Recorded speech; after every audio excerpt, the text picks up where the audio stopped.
Bienvenue à tous dans le Flashback, l'émission qui vous raconte les moments mythiques de l'histoire du sport. En tennis, 2 catégories de joueurs restent dans les mémoires. D'un côté, les champions, ces monstres sacrés aux multiples titres, qui marquent l'histoire à travers leurs joutes légendaires.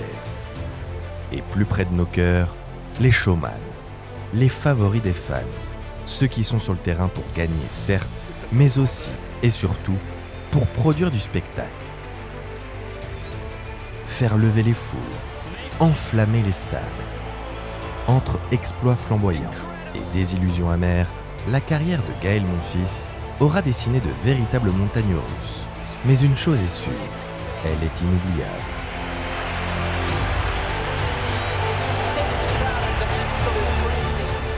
Aujourd'hui, on vous raconte l'histoire d'un champion fantasque qui régale le public depuis près de 2 décennies. Un joueur au talent et aux capacités physiques hors normes, qui a parfois péché dans les grands moments, souvent dépassé par ses propres émotions. Alors prenez votre meilleure raquette, direction les terrains de Flushing Meadows à New York en ce 9 septembre 2016. Vous êtes prêts? Let's go!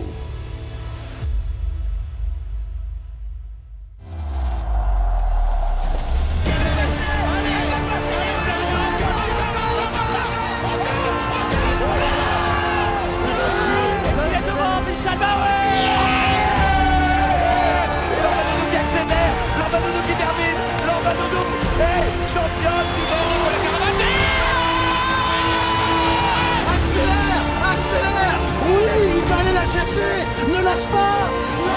Oh les Frenchies là, vous êtes dingues. Je crois qu'après avoir vu ça, on peut mourir tranquille.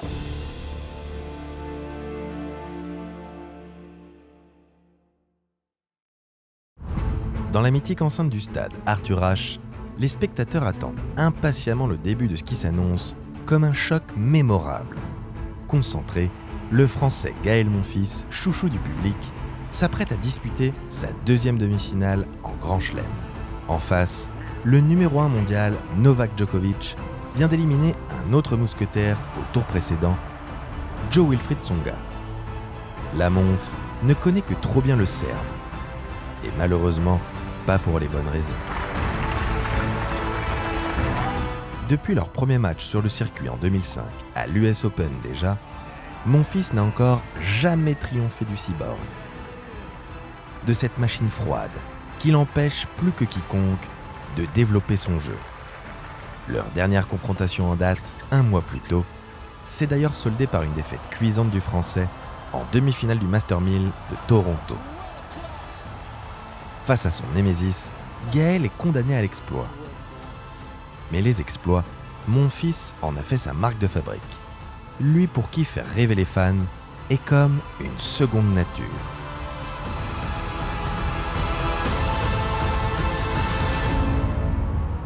Né d'un père entraîneur de football, Gaël Monfils est très tôt plongé dans le monde du sport. Il découvre le tennis à la Courneuve à l'âge de 4 ans et tombe immédiatement sous le charme de la discipline.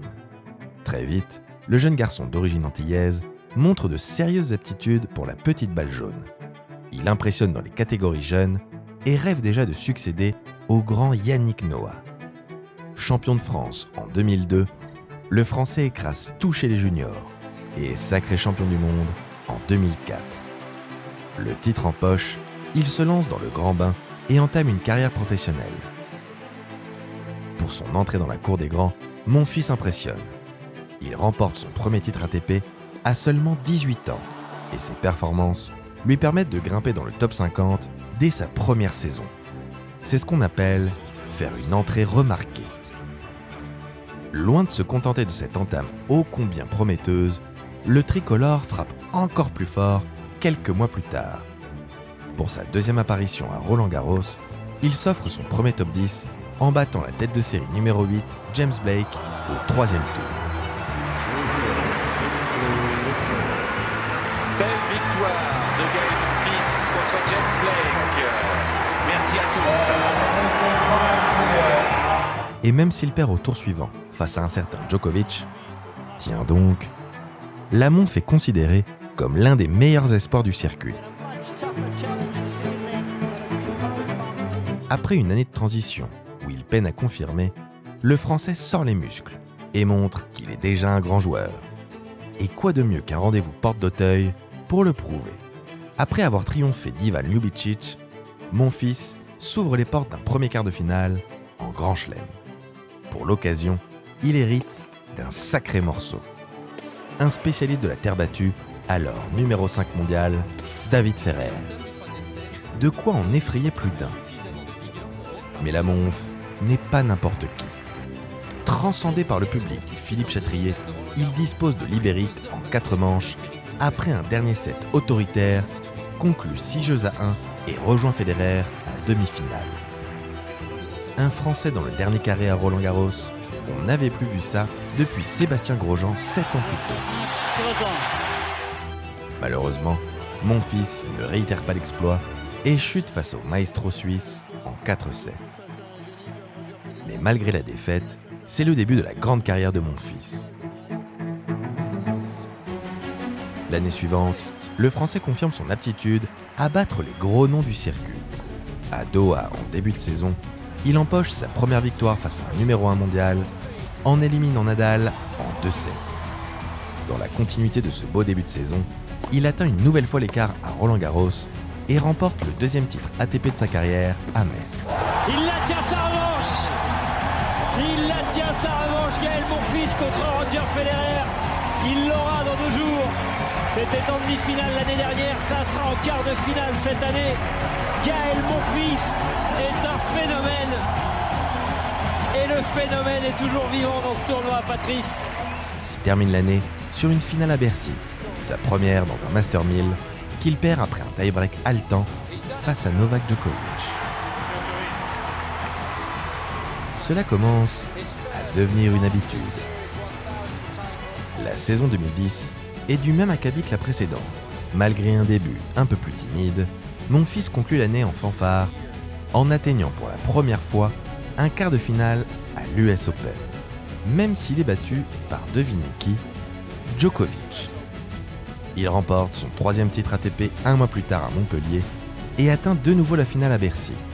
Un tournoi où le Francilien a d'ailleurs écœuré ses adversaires, renversant sur son passage Verdasco, Murray et Federer. Il chute cependant une fois de plus sur la dernière marche contre le Suédois Robin Söderling.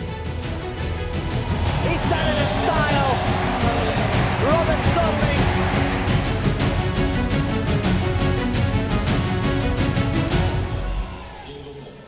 L'avènement de Gaël Monfils concorde aussi avec celui d'une génération dorée du tennis français, la meilleure depuis les 4 mousquetaires de René Lacoste. Avec ses compatriotes Jo-Wilfried Tsonga et Gilles Simon, il porte la France jusqu'en finale de la Coupe Davis, une première depuis 2002. Face à la Serbie, la Monf remporte le premier match contre la Teigne, Janko Tipsarevic, mais s'incline dans un match décisif face à Novak Djokovic. Encore et toujours lui. La France perd 3-2. Malgré la désillusion collective, la Monf termine l'année à la 12e place mondiale, son meilleur classement jusqu'alors. Monfils est alors considéré comme l'un des meilleurs athlètes du circuit. Sa couverture de terrain digne des plus grands, combinée à son aptitude à glisser sur toutes les surfaces, font de lui un défenseur hors pair. Un homme chewing-gum, doublé d'un kamikaze, capable de renverser n'importe quel échange. Même les plus mal embarqués, d'un trickshot génial. Son coup droit supersonique lui permet de rester en fond de court tout en mettant une énorme pression sur son adversaire. Un jeu atypique pour un tennisman qu'il est tout autant. Au-delà de ses résultats, c'est surtout son style de jeu et sa personnalité délirante qui font sa renommée. La Monf est avant tout un showman, un joueur qui donne tout sur le court et qui produit du spectacle. Ses plongeons, ses courses désespérées, insensées, diront certains, et ses smashs acrobatiques font lever le public à chaque point du français. Toujours le sourire aux lèvres, Monfils joue avec le public qui lui rend bien. Il aime haranguer la foule, entendre les spectateurs l'encourager et s'extasier devant ses performances.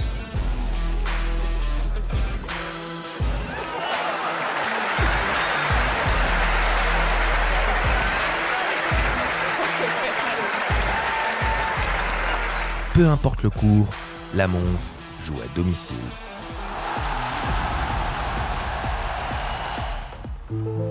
Mais cette relation avec le public a aussi un autre penchant.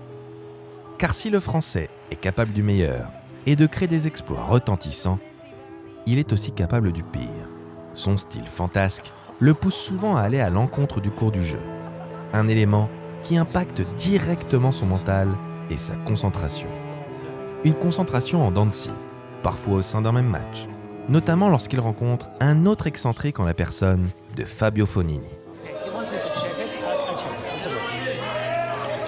y a un souci quand même, entre les deux hommes. Hein. À partir de 2012, les ennuis commencent. Les premières blessures pointent le bout de leur nez. Un problème au genou droit le pousse à renoncer aux 3 derniers grands chelems de la saison, ainsi qu'aux Jeux Olympiques. Cette impossibilité de jouer le fait sortir du top 100 pour la première fois depuis 2005. La saison suivante est un peu moins terne. Monfils rejoue sans trop de pépins physiques, mais il manque de rythme et de constance, notamment lors des grands rendez-vous.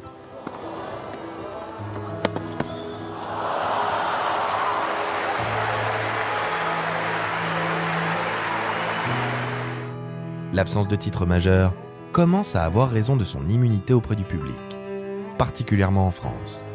Son comportement sûr et en dehors du court, sa décontraction apparente et sa nonchalance agacent de plus en plus. La presse hexagonale ne se prive pas de le faire remarquer.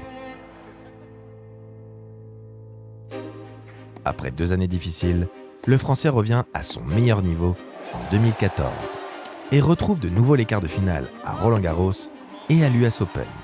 Il parvient également à hisser la France en finale de Coupe Davis. Face à la Suisse d'un Stanimal, au sommet de son art, la Monf sauve l'honneur de la patrie en étrillant Federer. 6-1, 6-4, 6-3. En démonstration face à Roger Federer. Pas suffisant néanmoins pour éviter la défaite et une désillusion de plus à une marche de la gloire. Malgré ses belles promesses, la saison 2015 est plutôt mitigée. Sa saison sur terre est plus que correcte avec une demi à Monte-Carlo et un nouveau 8e de finale à Roland-Garros. Mais les blessures ne sont jamais loin. Le cas Monfils divise de plus en plus. D'un côté, les adorateurs de ce joueur spectaculaire et de l'autre, ses détracteurs. Principalement des déçus, pour qui son manque de constance devient insupportable. Les doutes commencent à poindre à son encontre. Lui qui a maintenant 29 ans, peine encore à s'installer durablement dans l'élite. Pour la Monf, il ne reste alors qu'une seule chose à faire. Rappeler au monde son immense talent et sortir sa meilleure saison en carrière. Comme souvent, Monfils lance sa saison 2016 de la plus belle des manières. Après une victoire au tournoi d'Adélaïde, il rempile avec un quart de finale à l'Open d'Australie où il chute face au géant Raonic.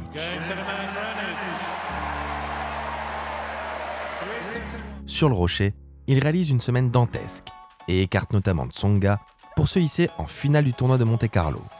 Is into a third Masters 1000 final of his career. A first here in Monte Carlo. Le dimanche, il tient la dragée haute en finale à Rafael Nadal. Avec le premier set en poche, il passe même tout proche de dompter le taureau de Manacor.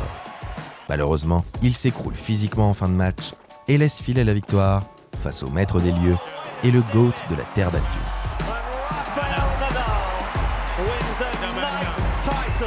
Le Français arrive à l'US Open, revanchard. Il profite d'un tirage clément qui lui offre 3 premiers tours à sa portée.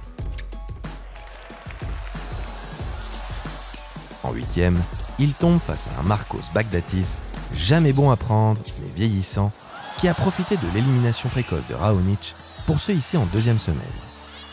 La Monf est impériale et dispose tranquillement du chypriote pour rejoindre les quarts. Alors qu'une revanche face à Nadal semble se dessiner à l'horizon, le Mallorquin est surpris par une jeune pousse qui fait sensation depuis le début de saison.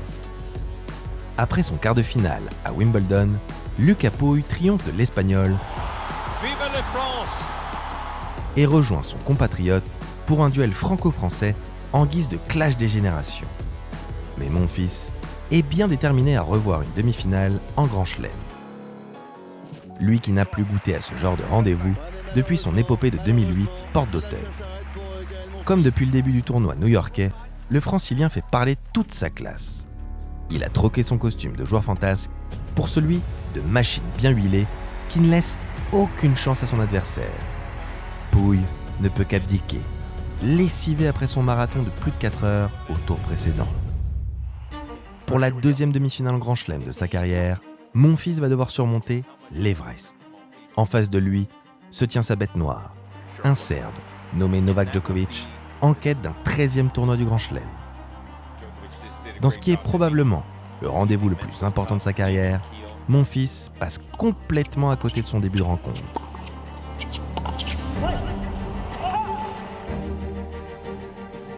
Les 2 premiers sets sont même une caricature de tout ce qui lui est reproché. Nonchalant, le Français semble ailleurs, comme désintéressé de la rencontre.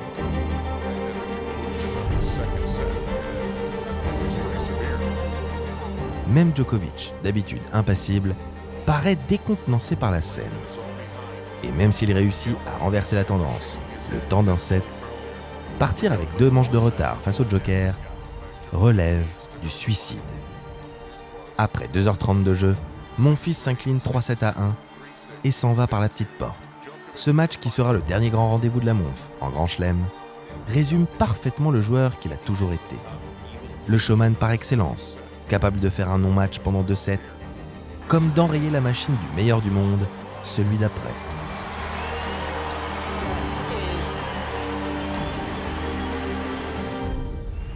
Par la suite, il s'aventure régulièrement en 8e de finale de Grand Chelem ou en quart de Master 1000, mais son niveau n'est plus le même. Depuis cette demi-finale perdue à l'US Open, Monfils ne provoque plus ce frisson incontrôlable qui, chaque année à l'approche de Roland-Garros, pouvait presque nous convaincre qu'il était capable d'aller au bout, de nous offrir un nouveau 1983. Qui remet le trophée à Yannick Noah. Depuis 1946, aucun Français n'avait fait ce geste. Il faut bien avouer que les éléments ont joué contre lui. En témoigne son quart à l'US Open 2019, puis un autre à l'Open d'Australie 2022.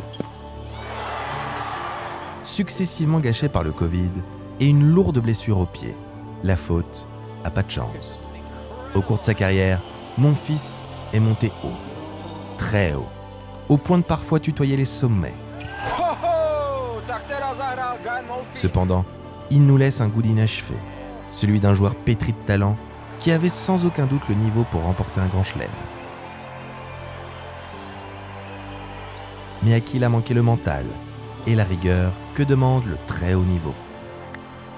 Son palmarès en est le reflet, lui qui ne compte aucun grand titre en carrière, malgré 3 finales de Master 1000. Absent en 2017, même la Coupe Davis s'est refusée à lui, malgré 2 finales disputées. Mais bien qu'il n'ait pas eu la trajectoire qu'on espérait, Gaël Monfils nous a quand même mis des étoiles plein les yeux. Rarement un joueur n'a été aussi imprévisible et aussi excitant à voir jouer. Au crépuscule de sa carrière, la Monf est bien déterminée à continuer à faire rêver les fans encore un peu. Car tant qu'il en sera capable, the show must go on.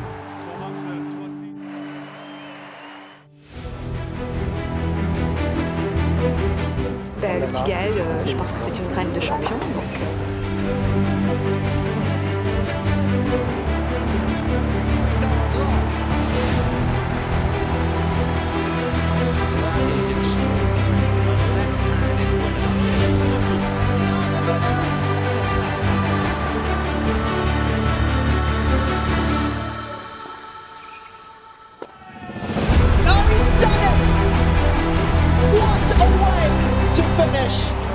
Elle va me dire, tu vois, il faut continuer à s'entraîner et ça reviendra.